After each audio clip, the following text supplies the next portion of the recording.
we ask that you.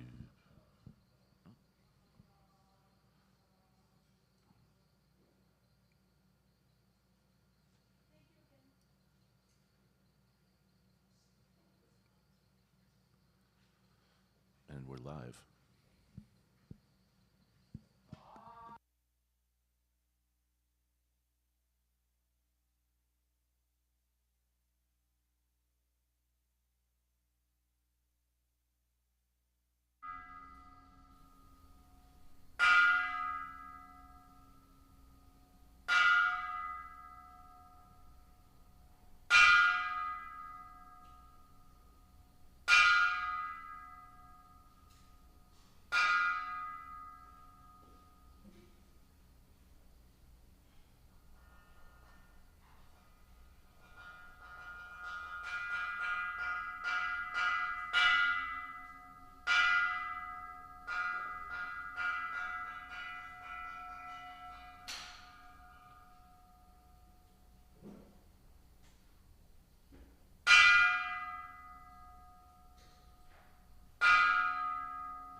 The members of the New York Buddhist Church are gathered in front of Amida Buddha today to remember those who have lost us in the month of September.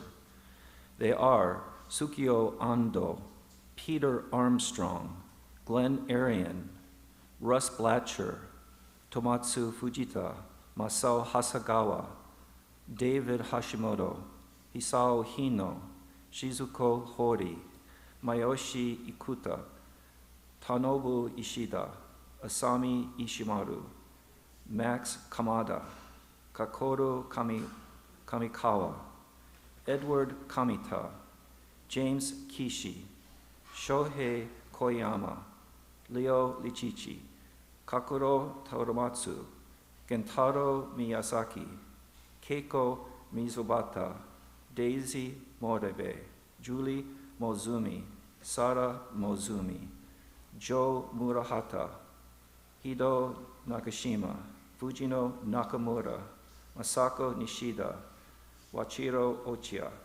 Jack Omori, Machi Sato, Fujiko Shinozuka, Sado Sodeya, Toshiko Sugai, Sotoru Tsufura, Meiyu Ting, Nobu Ichida, Elsie Uno, Mito Watanabe, Robert Williams, Reverend N. Yoshikawa, and Matsuko Yoshikawa.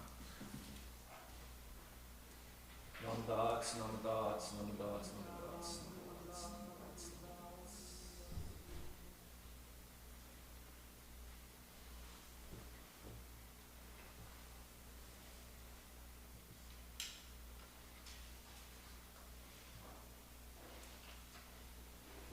Page 47,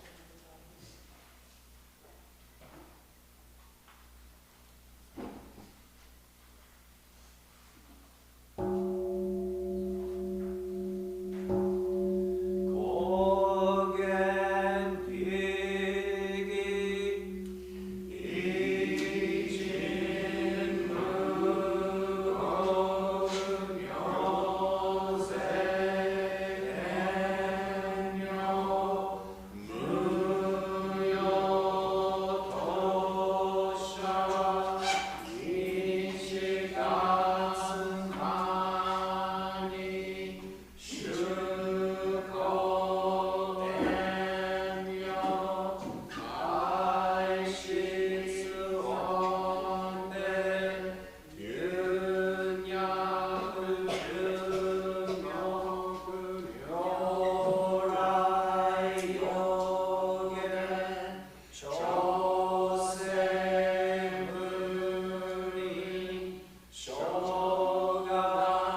read today's Gobunsho, Shonin Ichiryu no Sho. I will first read it in English and then in the traditional Japanese. It is on page 127 of your service books. The tradition of Shinran Shonin.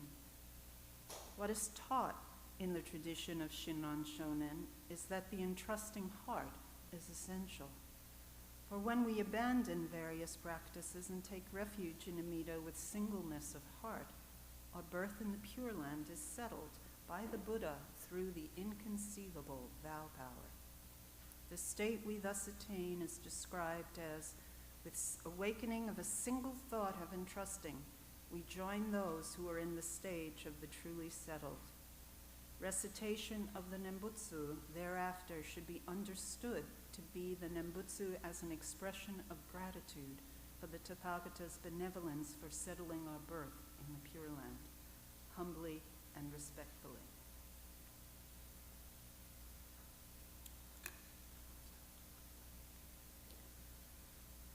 Shonin Ichiryu no gokanke no omomuki wa shinjin no motte honto serare soro sono yue wa moro moro no zogyo no nage sutette Ishin ni mira ni kimyo sureba Fukashigi no ganriki to shite Butten no kata yori ojo wa jijo Seshimeta mo Sono korai yo Ichinen poki nyusho joshiju tamo shaku Sono ue no shomyo nembutta Nyorai wa gojo sarame Tamaishi Goan hojin no nembuto Kokoro Bekina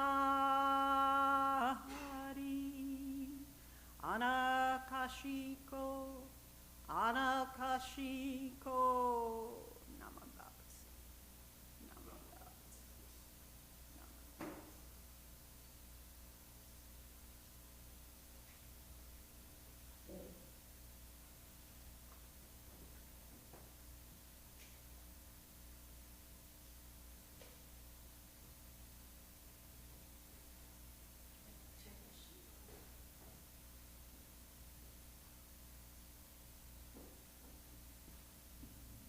Good morning, everyone. It's nice to see everyone on this slightly dreary morning.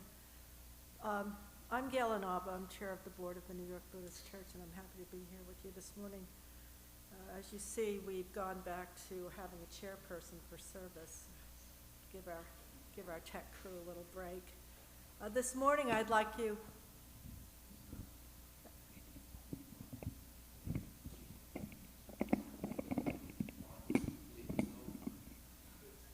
Thank you, Mr. Groveman. That's much better. Thank you, Mark.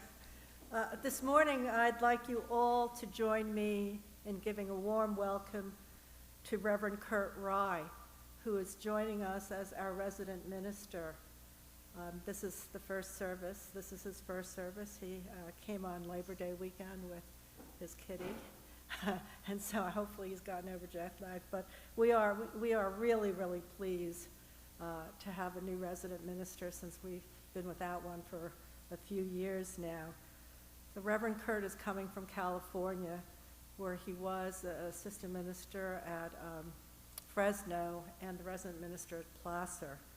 Reverend Kurt has a BA in psychology from Evergreen State College, and he started his career, and he had a career working with the chronically mentally ill, which is great background for being a Buddhist minister.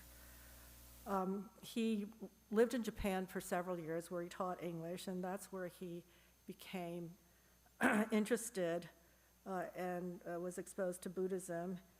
There, he attended the English Buddhist Academy in Tokyo and had the opportunity to take several courses on Japanese Buddhism at Taisho University. When he returned to Seattle, where he had been, he became an active member of the Seattle Betsuin under the guidance of Reverend Don Castro.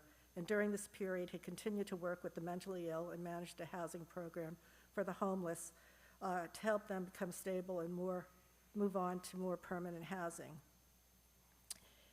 In 2003, he received his Tokudo ordination and started attending the Institute for Buddhist Studies, IBS, in January of 2004. He graduated in the fall of 2007, received his Kyoshi certification in December 2007, and his Kai Kyoshi in April 2009. He joined the Fresno Betsuin in April 2008, and in January 2013, he was transferred to Eikoji. So there are many of us on the East Coast who do know Reverend Kurt. And Reverend Kurt will also be the supervising minister for Eikoji and Seabrook. So he's going to be quite busy. So Reverend Rai is looking forward, I hope.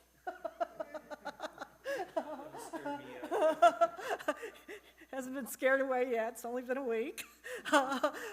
Looking forward to meeting all of you and getting to know the Sangha and the Friends of the New York Buddhist Church. And we really are so pleased to have him with us. So welcome. Thank you.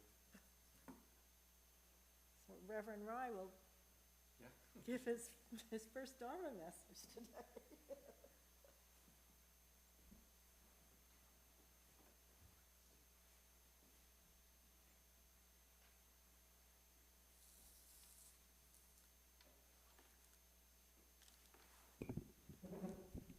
Thank you for that very nice introduction, Gail. I am so incredibly happy to be here today. It's been a long process for me to come here, thanks to Gail and other members of the board, and I'd like to thank them seriously for giving me the opportunity to return to the residency ministry.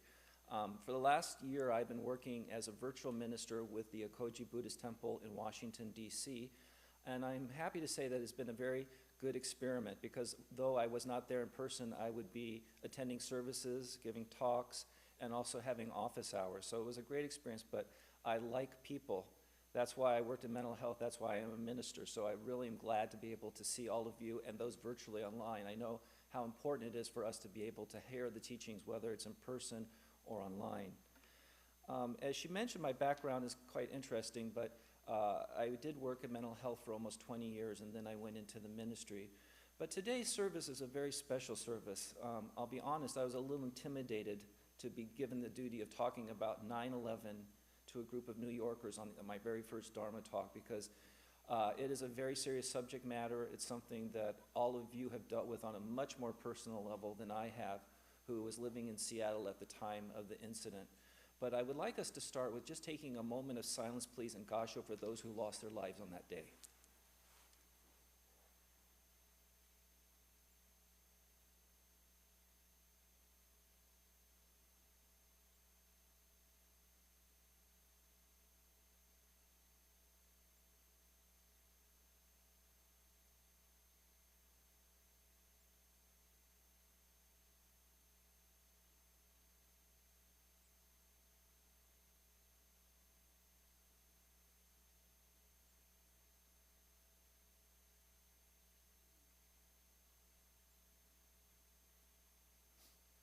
Namo Amida Butsu.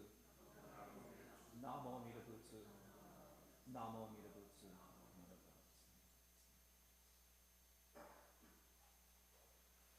One of the things that all of us try to do as a minister is try to share the Buddhist teachings in a way that is meaningful for our everyday lives.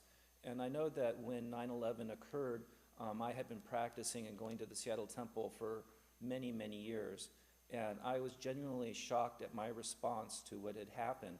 And I'll talk about that momentarily because I had my initial reaction was anger and hatred, which was a surprise for me because talking about the Buddhist teachings, that we try to look at everything through the prism of wisdom and compassion.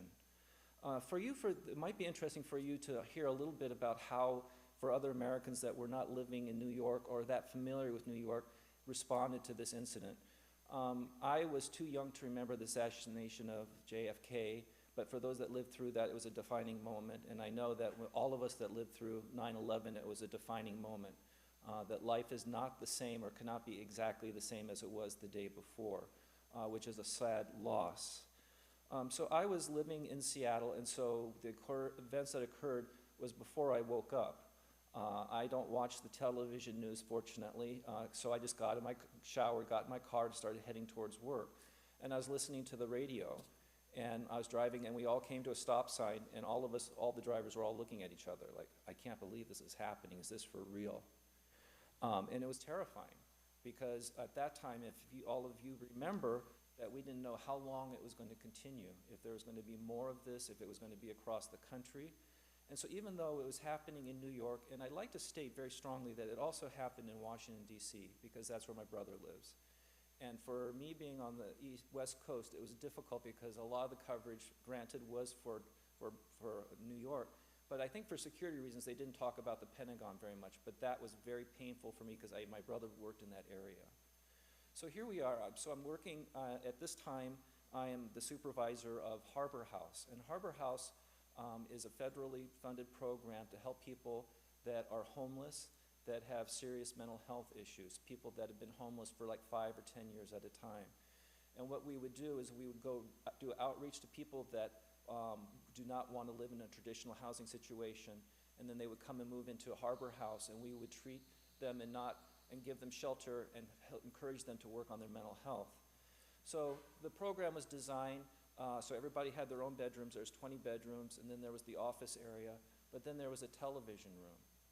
And so a lot of these people, a lot of the people that were living in this program were still dealing with very severe mental illness, maybe hallucinating, not knowing what was real, what was not real. And I come into the building, and they're watching 9/11. They're watching what's happening in Manhattan. And first of all, it was difficult for us because we are the staff, and we're supposed to be calm and collected, but we were terrified and panicky too. And so the people that were living in the program were watching the TV, and again, as a lot of us remember, they just showed the footage over and over and over again. And they were watching it, and so they said, is this a movie? What movie is this, Kurt? What are we watching? Oh, the special effects are pretty good, aren't they, Kurt? And trying not to convey the terror of what was actually happening. And I respected them, and I said, well, I'm sorry, John, but this is actually real.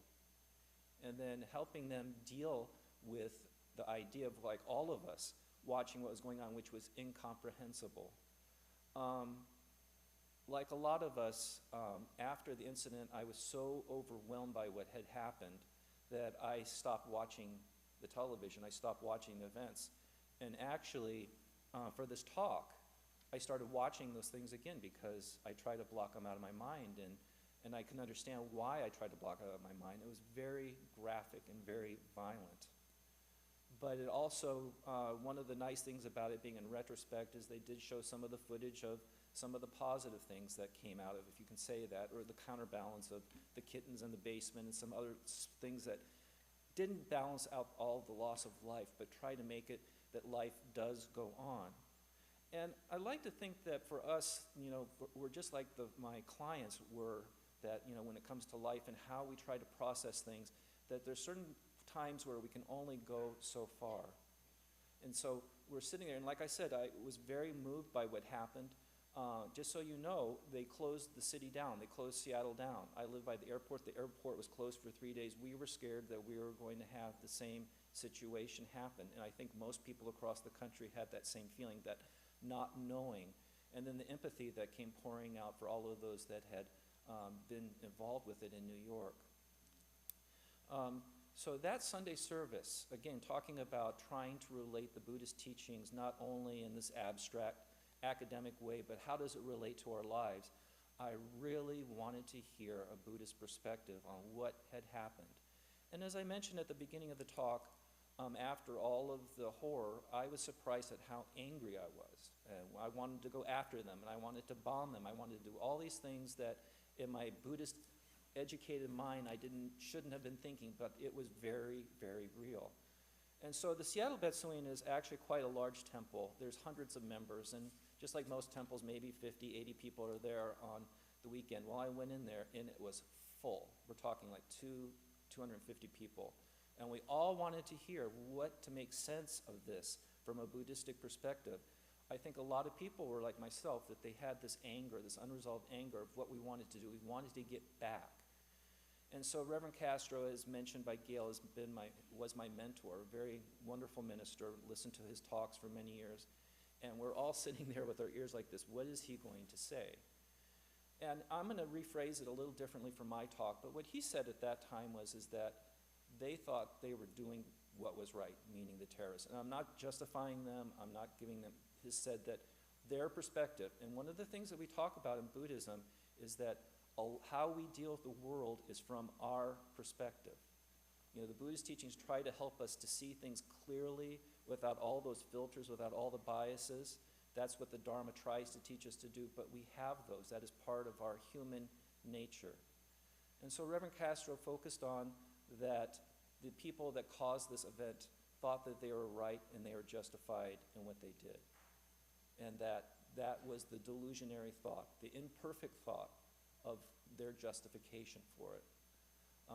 And so that helped a little bit, but then afterwards, again, one of the great things about us being together as a Sangha is that we do get together afterwards and we do talk about things. And at Seattle, it was a very active conversation about how do we deal with this anger? How do we deal with the loss of lives? So Reverend Castro, told us that, for us to do a breathing meditation every morning when we wake up. A lot of times in Jodo Shinshu Buddhism, we don't talk about physical practices because we talk about the entrusting heart. We understand that then Nembutsu, when we say Namo Amida Butsu, it's out of gratitude. It's not a magic spell that's going to cause us to do anything better or to receive Buddhist merit, but it's an attitude of gratitude. So saying Namo Amida Butsu was very powerful for me at this time. And for those of you that are like myself that weren't born into Jodo Shinshu Buddhism, saying the Nembutsu can be artificial or difficult. I am a minister, and I technically don't say it correctly. I know that when I say the Nembutsu, sometimes it feels like fingernails on a chalkboard for some of the Japanese-speaking ministers. But what it is an expression of this understanding of the Buddha nature within all of us. For those who are lucky enough to have visited our head temple in Japan, you'll understand the power of the Nembutsu because it comes out spontaneously. So for us, in the Buddhist Churches of America, which New York Buddhist Church is part of, I call it the parrot Nembutsu. So we say it 3 times, Namo Amida Butsu, Namo Amida Butsu. But in Japan, it comes out spontaneously. And so what they do is the minister will get up, and if you go see the morning service, sometimes there's hundreds of people there. Very inspiring to hear hundreds of people chanting and saying the Nembutsu spontaneously. And what they do is actually in Japan is they'll go raihai, which means is that you say it as much as you can, as fast as you can, or whatever, and then they say raihai, which is like, okay, time to stop, and everybody stops. And it's a beautiful thing. And everybody has their own personality. I'll just, on a funny note about this, is that one time I was visiting Japan, and I went to the morning service, 6 a.m., you have to be very devout, right? And I'm sitting there, and our head leader, the Gomonshu, was actually giving the Dharma talk. So our head abbot of our denomination was there. So everybody was being very serious. But I had known from being there for 3 days before, there was this little lady in the corner that couldn't stop saying the Nembutsu. And she goes, Namo Amida Butsu. And I was waiting for her, and the Gomonshu's up there, and he's giving this talk, and she starts doing this. And he looks at her, and he smiled. The funny thing is, it's like, oh my gosh, he's going to be embarrassed, or she's going to be embarrassed. It's like he respected her saying the Nembutsu in that way, which is very powerful. And getting back to Reverend Castro again, Reverend Castro is Caucasian American, not born in the tradition as well, and he said he didn't understand the Nembutsu until he'd been in the ministry for 20 years. So today, when we're talking about 9/11, when you're having a difficult situation in your life, you don't have to say the Nembutsu aloud. Actually, that's one of the misunderstandings in our denomination. The Nembutsu can be thought. It can be thought. It doesn't have to be spoken. It doesn't have to be verbal. And one of the things that was wonderful to me is because I was so uptight about saying the Nembutsu incorrectly, that once I started understanding it, it became more personal for me. So the time I honestly can say the Nembutsu without any wiring to my brain is if I'm driving along and I see some animal that's been hit. It instantly comes out, you know, and that's wonderful. So the idea is that hopefully the rest of my life, that Nembutsu comes out, that gratitude for us hearing the teachings, for us to be here, for us to understand that there's more to life than just our everyday existence. There's what I call the Dharma realm. Now, this is a term, this is my first Dharma talk, so you're going to hear a lot of Kurtisms, but one of them, which is not officially Jodo Shinshu, is I call it the Dharma realm. And the Dharma realm is that connection to the teachings, and I said it doesn't have to be a study group. For all those years that I lived in Seattle, I would go to service every Sunday, and no matter what mood I was in, if I was in a bad mood or whatever, I'd come in, I would chant, and I would be in a different space. So that's the idea for us to have services, whether we're doing it virtually or if we're lucky enough to be able to be here in person. It's time for us to take time away from the week for us to sit and experience something besides the Monday, everyday life. So today, reflecting on 9/11, and I did not want to go into any details because it's so graphic and most of you lived through it, and I've had the wonderful experience even in the short time that I've been here for people to share their experience of that very personally. So I didn't need to go into the details, but the idea is that the Dharma is always with us, and it can be expressed as the Nembutsu, whether we think it in our hearts or whether we say it out loud. Can you please join me in Gasho? Namo Amida Butsu. Namo Amida Butsu. Namo Amida Butsu.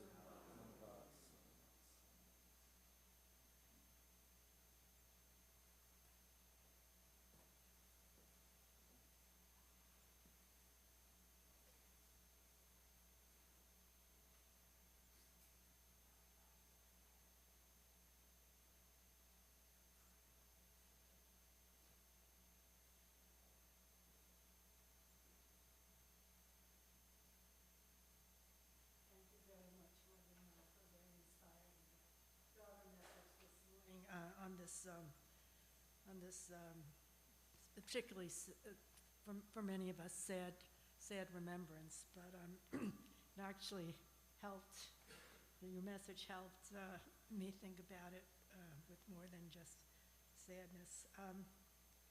Please stand for our Gatha Ondoku-san on page 134, which will be followed by Nembutsu on page 135.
think Reverend Rye would like to acknowledge some of our service helpers today.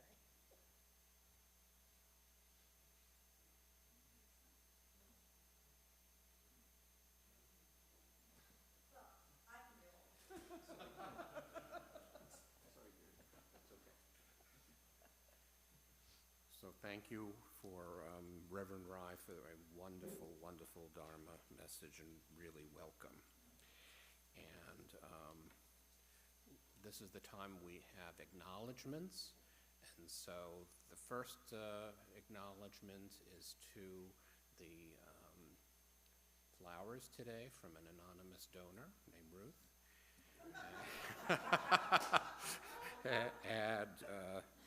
And also for everyone that helped with the service, for Isabel and I and Reverend Kurt and Maiko Tanaka here, who rang the concho. And a special shout out to the piano was played by Nobuko Kadama-san. And the crack IT team is David Brady and Lily back there. And they keep us in sound, as it were. They keep the lights on and keep the people at home connected to us. And the most important thanks is to you, the people who come to this temple. We do this service together. Always remember that. It isn't something the people on the Nijin give to you. It's we all make it together. Even if you just sit there, that is part of it. That is part of it. We're all together. So thank you so much.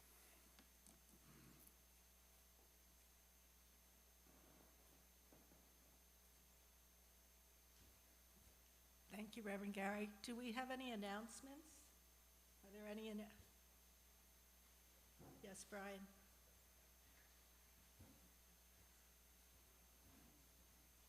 I just want to say this Saturday at 11 a.m. on Zoom is Buddha Goes to the Movies. And the movie we're seeing this time, we're going to have watched is Ugetsu, which is a very classic film from 1953. It is available for free on the Internet Archive, or if you subscribe to Criterion Channel or HBO Max, it's there. It's only 93 minutes long, so it won't take you long to watch it. And the discussion is 11 a.m. All voices are welcome, and no one is wrong. Everyone is right on the Buddhism that they see in their movie. Okay? Thank you.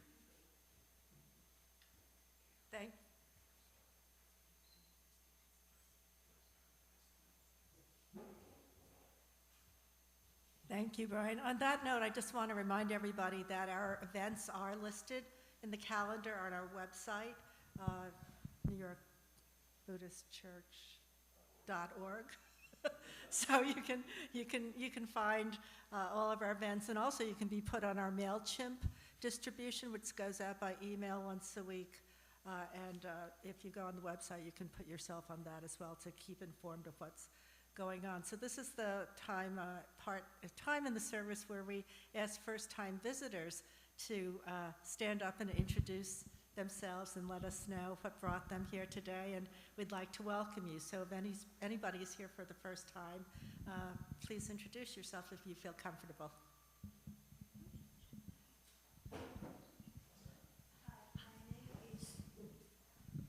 My name is Tamako Hamaguchi. I came from Tokyo, Japan. My ancestor lived in Wakayama, western part of Japan. And I will stay in New York until the end of October. Only 3 months visit, but nice to meet everyone. Thank you for joining us today. Welcome. Hi, I'm Em, and I live in Brooklyn, but my family is a part of the West Kauai Hongonji, and so I've been looking to start coming to a service like this. Welcome. Anyone else? Okay, well, thank you. Thank you all once again for joining us this morning and for welcoming Reverend Rye. We're so happy to have both him and you here today.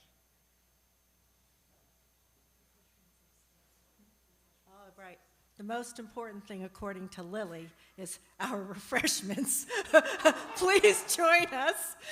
Yeah, when Lily was about 8, I said, what's the best thing about coming to service? And she goes, the food. So please join us for refreshments upstairs following the service. Thank you. Can you please join me in a final gasho? Namo Amida Butsu. Namo Amida Butsu.